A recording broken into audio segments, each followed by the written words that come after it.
Hi, I'm Tracee from juicerecipes.com, and today I am with my friend Joe Cross, and we're here to talk about his brand new book, Fully Charged.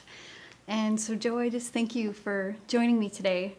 And it's right before a big event tonight, and you just squeezed in a little bit early so we could talk about this book. And Absolutely, Tracee. It's great to be here and lovely to meet you in person. Yes. I love your site, and it's fantastic what you're doing and spreading the juicy word yes. all over the world. Yes, thank you very much. And, I have to admit, I fell in love with this book right away. I was... That's very kind. I did. I was expecting to just glean some new information and learn something new, but you surprised me. I was taken aback by how personal this was and by how it spoke to me, your story, and you just bared your heart. And I really appreciated that. And you said some things that really hit home, like your life principles. Mm-hmm. One of my favorites was when you talked about honesty. You said, I try to live my life according to a few basic principles. The first of which is that honesty will set you free. And I just wondered if you'd expound on that a little bit, like how has it? Yeah, well, I think that that when you talk about honesty or the truth, sometimes it can be difficult to face the truth or speak the truth, but it gives you freedom.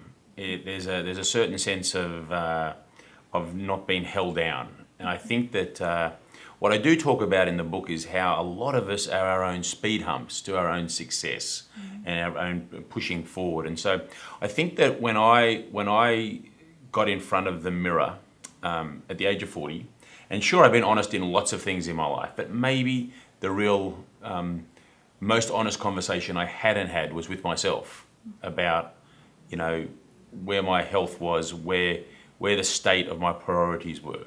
And so I would say that if you adopt that philosophy of the truth will set you free, I think that having that conversation that I was basically responsible for outsourcing my health to some other people, other doctors, nurses, medical experts, and it was more about insourcing it. Mm-hmm. And that honest conversation, getting into the house of mirrors and having a good hard look at myself and saying, you know what? Your priorities have been out of whack. You've been focused on wealth, not health, and you've got to. Stop procrastinating. We have an expression in Australia where you either do it or you get off the pot. Yeah. Do it or get off the pot. And I had to make that decision. Was I going to do it? And so I think that's where that happens. And I think also in other parts that. The more truthful, the more honest you are. I think people are pretty good at picking up when someone is telling the truth or when someone's not. Mm-hmm. And when you make movies and when you write books, you're not doing that to crowds. You're doing that to individuals. People watch movies. People read books. It's a personal thing. Mm-hmm. And so I think you can't lose sight of the fact that if you're honest, then you're going to invoke a connection with the reader or the viewer.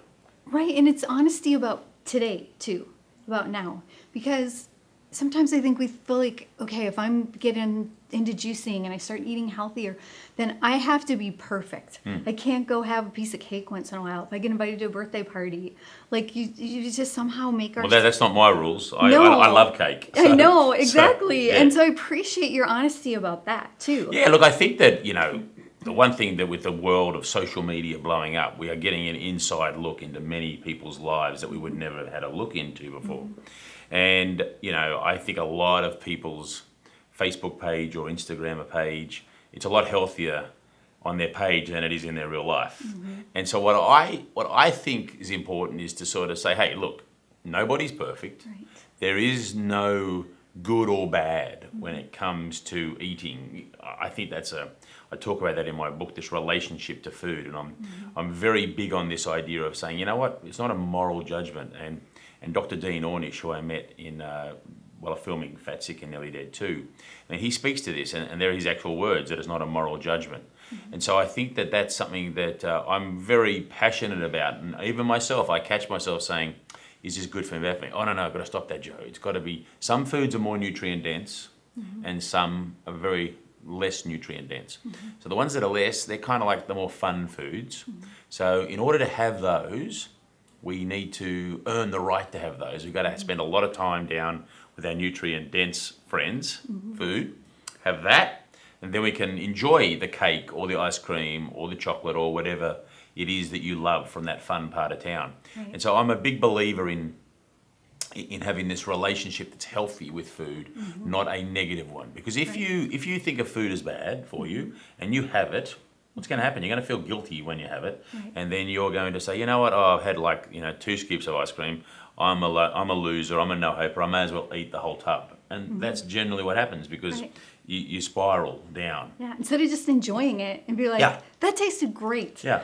And I think that being healthy, like people sort of say to me, what is healthy? And I think, it's a very difficult thing to describe what is healthy. Because there's so many things, that come into it. But I like to think about it in a very simplistic way, is that I'm able to do the things I want to do with ease. Right.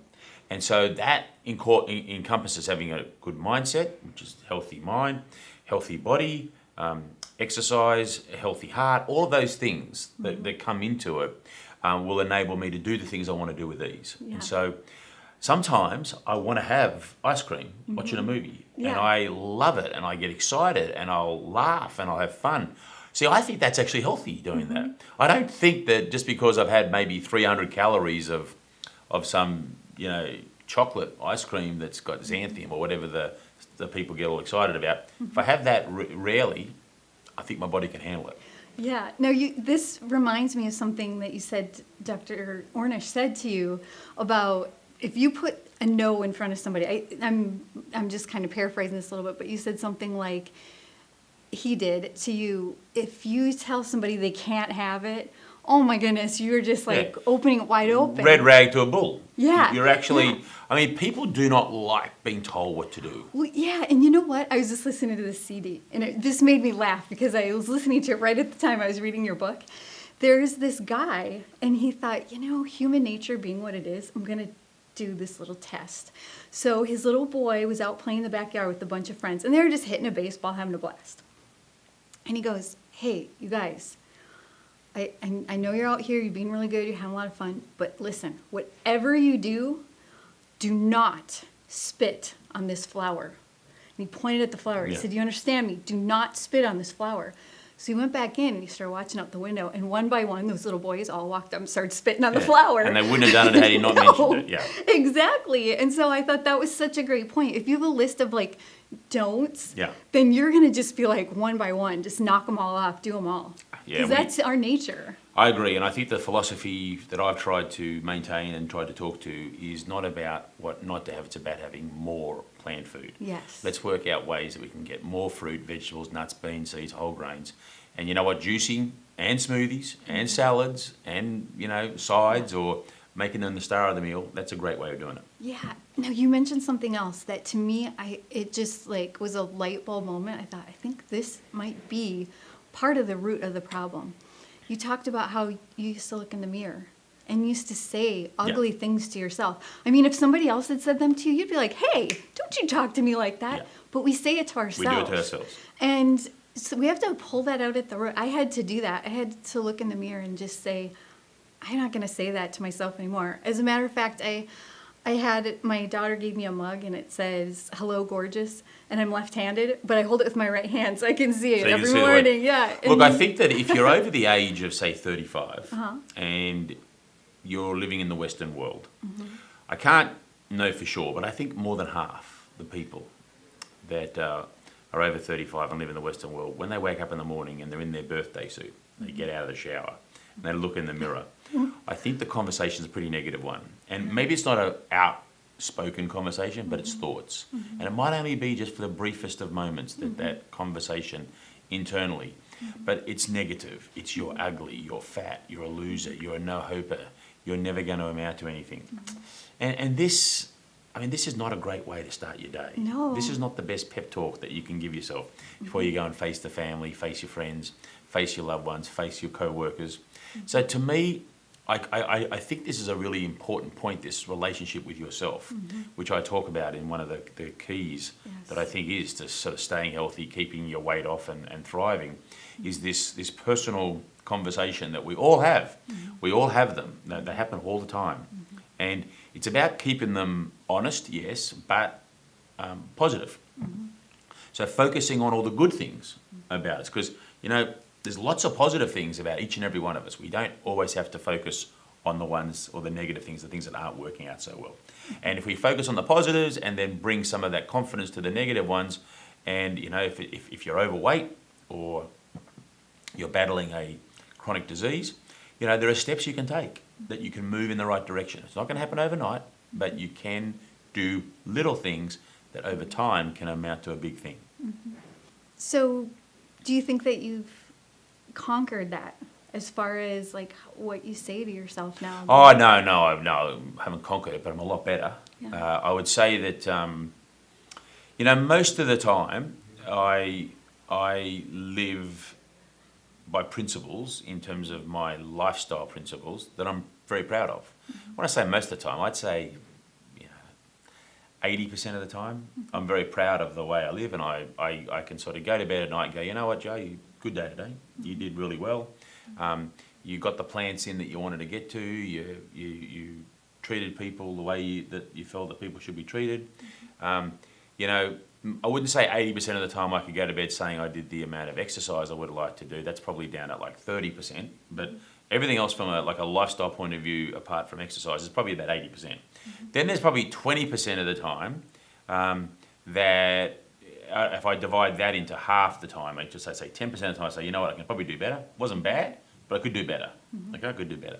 Then there's probably 10% of the time where I go, okay, we're going to forget about that day. That day is not going to be one that we're going to try and repeat too often. and I'm okay with those days. It's not like I think negative about myself. I just know that was a day that I enjoyed and I overindulged and I had fun and I did these things. So that was good and I've enjoyed it and I earned that because I've been so good. But you know what? We're not going to have another one of those tomorrow. So it's that kind of thing. So definitely I haven't conquered it, but I'm much better at it now. And I find that it's a momentum thing, that the more you do it, the more you practice, the better and easier it becomes. And you stop yourself. You can find yourself when you're being negative on yourself, and it becomes more of the minority rather than the majority. Right. And I guess I'm asking you that because that's something I've had to work on.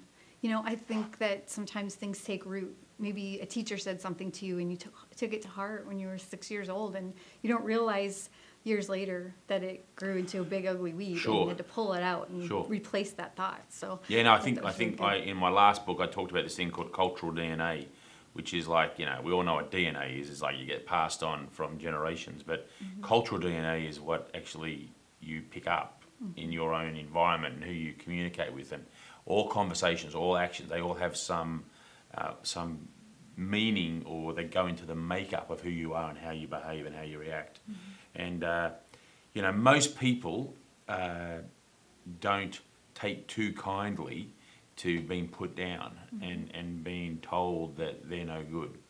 But a lot of people have experienced that in their life, whether it's from family members, whether it's from school, wherever, working, they experience that. And nobody likes that. I mean, nobody likes being told they're not worthy. And so it does have a big impact. And, what I think is that I think if you look at what plants can do for you, plants can really fill a big hole there. They can really help repair a lot of these relationships by giving you strength, making you strong, making you look good, making you feel good, giving you confidence. And that enables you to deal with some of these problems in a much more positive light. So, plants are incredibly important in our life. I mean, if we didn't have plants, they were here before us, right? If they weren't around, we wouldn't have the CO2 being taken in the evenings out by the trees to O2. They give us shelter with their structure of, building things. We use that of timber. They give us warmth.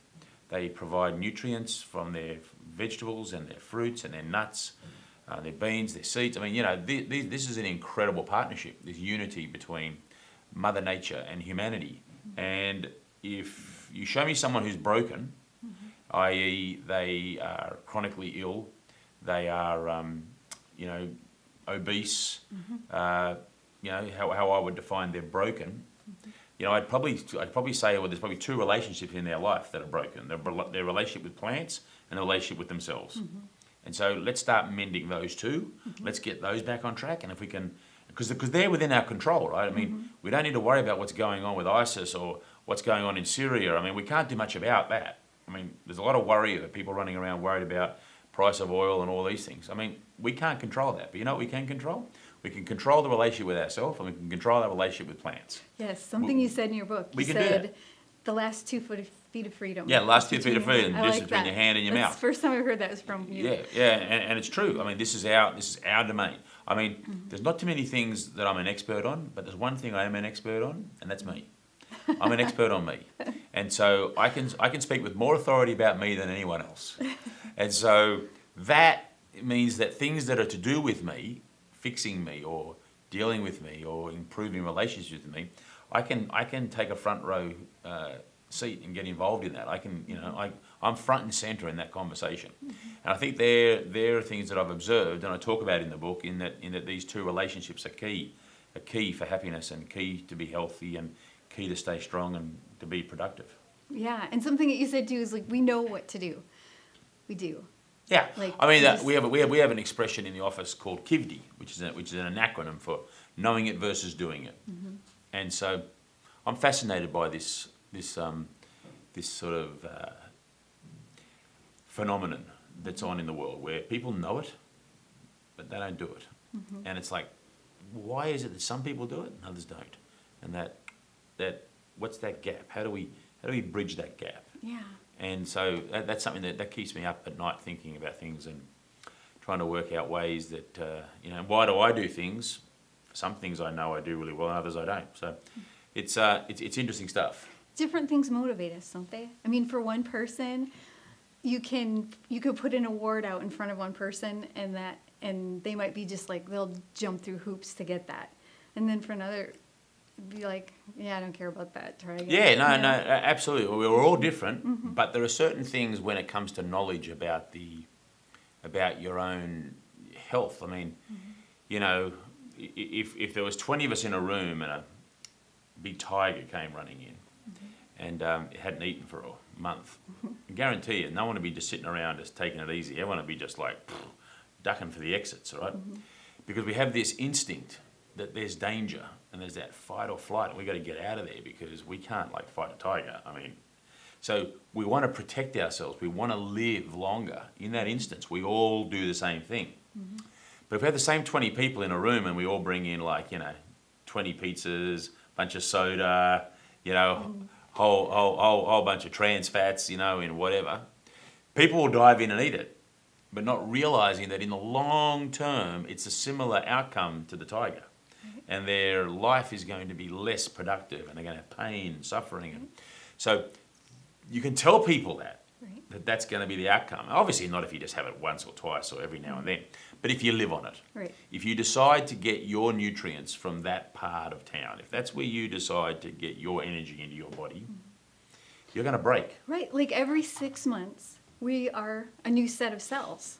And so what are those cells made from? They're made from what we put into our mouths. So if that is substandard material, then we're going to suffer for it a few months down the road. Sure. The way I like to think about it is that, you know, we are life, and if you want to sustain life, you got to eat life. Right. Yeah, definitely. Now, you brought Phil into the book, and I really like that he actually wrote in here and just shared his heart and talked about what it was like, and he's just, I don't know what it is, but there's something inside me that's like roots for Phil. Like I just want to see him figure it out once and for all, and I just appreciate the honesty about that. You know, I saw that he was missing something in his life, and he's trying to get that back. And yeah, look, I think that, you know, Phil was incredibly successful at maintaining his position of good health, let's call it, you know, the weight loss plus being healthy for a good 3 years. And then he had a crisis in his life, and his third marriage broke down, and he felt helpless, and he felt like that he had failed, and he regressed. And look, I understand that. I get it. The thing for Phil is that he had a community there that was there for him, but he didn't utilise it. He, instead of going and putting their hand up and asking for support, he cut himself off. And so that's a big lesson. Now, obviously, we didn't want to.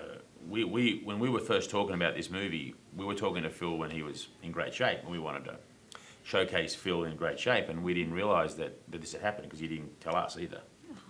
And so there was no question about showing Phil being in great shape or showing Phil where he was. We had to be honest with the audience because, as much as it's sad what happened to Phil, it's also given other people knowledge to say, wow, well, look, if I do this and make changes, I've got to make sure that I've got these connections in place so that if I do struggle, I can put my hand up.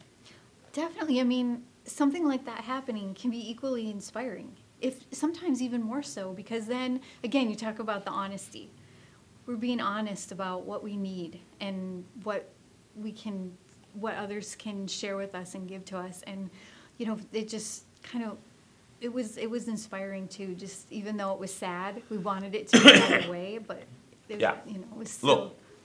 Look, it is unfortunate. No, I'm not going to lie. I mean, it's disappointing for Phil, but I look at this and I go, well, there's still opportunity and hope for Phil. I mean, he can get it back. He said he's lost another 80 pounds or something. The community and the support group is there for him. Yeah. So he's got the opportunity, and people care about Phil, and we care about Phil, but it's like anything. Like I was saying earlier, the relationship between Phil and Phil with himself, that has to be a strong one. Mm-hmm. So, in this new book, if there was one thing that you wanted somebody to read and hope that they would take away from it, what would that be? Well, I think that it's different for everybody, and I talk about this. We've got 7 keys there. We've got, the relationship to food. We've got your diet. Then changing that and altering it more towards plants. We've got changing habits. We've got a whole chapter on community. We've got mindfulness. We've got maintaining the machine, which is exercise. We've got respecting yourself, and loving yourself. And so I think I just mentioned 7. I might have missed one. I think it was 7. But they're the topics. And so it may be that you can get some value out of 2 of them, but 5 of them you've got, I'm pretty good. I don't need, thanks for the advice, Joe, and that was an interesting read, but I got that one licked. So I don't think there's like one thing that I would say that, I think there's nuggets of gold information. If you ask me what's the one thing I've got to take out of my own book, it's probably more maintaining the machine. It's more about the exercise. It's more about, creating this muscle memory and getting more movement. I have a busy lifestyle. I have a crazy schedule. I'm always on the move. I wake up in different places all the time. I don't have like a local gym that I can go to and I can work out it on a schedule. I'm just constantly trying to juggle things around. And of course, when you're doing that, the things that get lost or get marked off the list first is your own Joe time. So whether that's golf, I used to play a lot of golf. I don't play golf much anymore. The exercise gets crunched. The family time gets crunched. So it's about trying to get a balance. And so the maintaining the machine one is probably the one that I've got to work harder on in my own book. Yeah. Because no one's perfect. Yeah. No, I understand. There's things that I think that juicing is easy for me because I have to. It's part of my job. Yeah. I mean, I have to create new juices for people, so that part is good. But when you talk about having a sugar addiction, from my earliest memories, I have been hooked on sugar. And I just kind of have to really treat it as though it's an addiction. I just have to stay away from it as much as possible. And like you say, keep the good stuff coming in. Yeah. So if I keep a list of do's. Yeah, and that's a good way to handle it if it works for you. Some other people like me, I don't think I could go just no sugar because that restriction would be too much for me and I'd probably burst too much and then splurge too no, much. yes. So I try my best to regulate it. It's not easy, but I try my best. And so far it's working out okay. It's not, as I said, not perfect, but I do my best. So, I think that, you were saying earlier, before we started shooting, that we're a similar age. I'm still older than you, but the age that we grew up and the time that we grew up and those years in the 70s and 80s, there was a lot of sugar out there, and it was not talked about. It was like, have fun, enjoy, and just knock yourself out. Yes. And so, we didn't really know, and our No. parents didn't know, and we were just out there doing what we do. Yeah. So, that's life. Now we are aware, now we are conscious. Now we've got to, as I talk about in key number 3, which is change some habits. If I get stressed, I've got to work out a way that I don't go to sugar. I've got to maybe try something else. Yeah. Go to have some grapes. Yes, I know there's sugar in them, but the grapes can help me just as much as the chocolate can. Yeah. When you said that you would sit and eat a bowl of cereal with like 5 spoonfuls Oh, of yeah. sugar and watch Gilligan's Island and Brady Bunch, those were the 2 shows that I watched. Yeah. That I was- Dream of Jeannie, Hogan's Heroes. Yes, definitely. The list goes on. Bewitched. Yes. The list goes on. Those were all the ones I watched too. And They were big in Australia. yeah. Oh, really? Very big. Yeah. So, well, they were We're in like America the 51st too. state down there in those days. Oh, okay. Yeah. So, similar background there. I did the same thing. Those were my shows. Yeah. I get a whole bunch of Wheat Bix, which I don't know where they got them out here. They're like a Vita Brick. They're like a brick, and I get like 10 of them. I put all the milk in, put all the sugar on, and mix it all up. And I would sit, this is before dinner. This is like an hour and a half before dinner, and I'm eating all of this. I'm a growing lad. Your mom let you on? I was thin as a rake, but I was a growing. I mean, I ate a lot when I was like 14, 15. Yeah. I think I set my parents broke even how much food I ate. Oh, that's funny. Yeah. Your mom, so you said that she missed seeing you.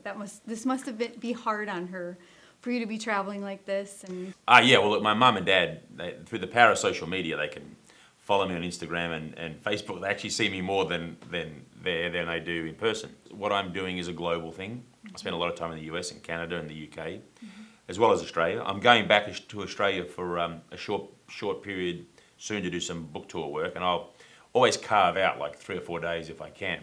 But there's also lots of friends down there, so it's a balancing act between family and friends. And in the old days when I had a girlfriend down there, that was even harder because you're trying to balance everything, and so it was all very, very, very tough. yeah. And it still is tough.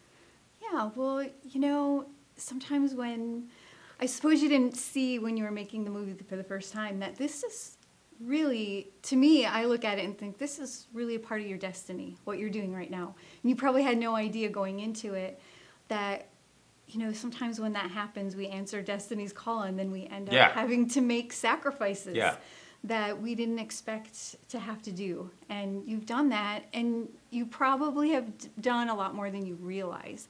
I mean, just trying to put this event together, I couldn't believe just the overwhelming support in Tampa, and everybody just wanted to jump on board and like, what can I do? How can I be a part of this? And just having in such a short time, so many people that it's like, oh my goodness, how are we going to fit everybody in? It amazes me when I go all over the world that how many people are aware of what my film, and I mean, it's I pinch myself because I don't view myself that way. I'm still just Joe from the old days, so I don't think about it in any way differently. So I have to sort of shake myself sometimes and I go, oh yeah, that's right, I do that now, Yeah. So but yeah, look, I think destiny's possible.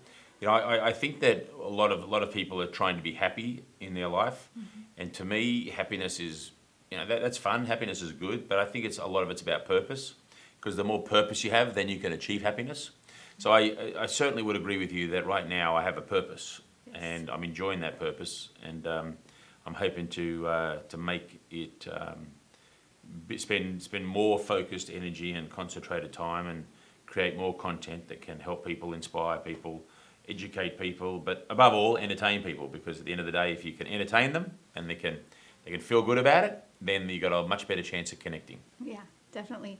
Well, I just thank you for spending this time with me. You're very welcome. And I just really enjoyed this book. I couldn't put it down. That's very nice of you. Thank you. It takes about 6 months to write a book. It's a lot of work, and got a good team behind me that helps me with it. But it's always nice to hear when someone like you actually appreciates it and enjoys it. So That means a lot, so thank you.